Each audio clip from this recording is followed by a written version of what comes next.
Dispositif de sécurité impressionnant, ce matin, place Gramont à Pau, autour d'un immeuble d'une rue tout proche. Le quartier est totalement bloqué. On a tourné, essayé de rentrer vers le tribunal là, et on ne peut pas rentrer même à pied. Un homme est retranché chez lui au 8 rue Bordenave d'Abert. Il est seul, pas armé, mais menace de faire brûler l'immeuble avec de l'essence. En fait, la situation a dégénéré la veille.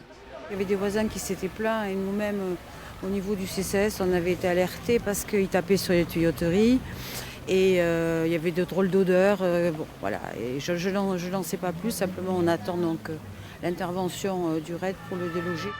Venus de Bordeaux, les hommes du RAID arrivent vers 11 h sur place et prennent position des deux côtés de l'immeuble concerné. Ils entament des négociations. L'homme âgé d'une trentaine d'années habite ici depuis 2 ans. Son comportement s'est dégradé depuis quelque temps. Il devenait agressif.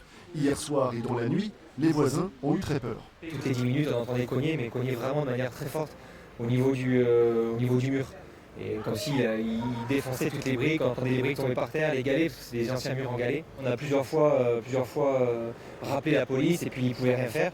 On leur a dit qu'ils tapaient carrément dans les canalisations et qu'à mon avis, c'était des canalisations de gaz ou autre pour émettre une urgence et pour qu'ils puissent au moins défoncer la porte et essayer de rentrer parce que là, ça devenait vraiment grave et au vu du bruit, nous, on n'avait jamais entendu ça. La réalité, c'est que lorsqu'une personne est dans son domicile, la notion de propriété privée fait que l'on ne peut pas y pénétrer si on n'a pas des raisons juridiques déjà avérées et puis selon des critères horaires également.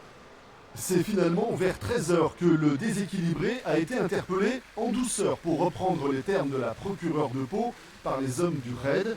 Ses antécédents psychiatriques instables donneront peut-être les clés pour comprendre l'arrivée soudaine de cette crise qui a mis en émoi tout un quartier palois ce matin.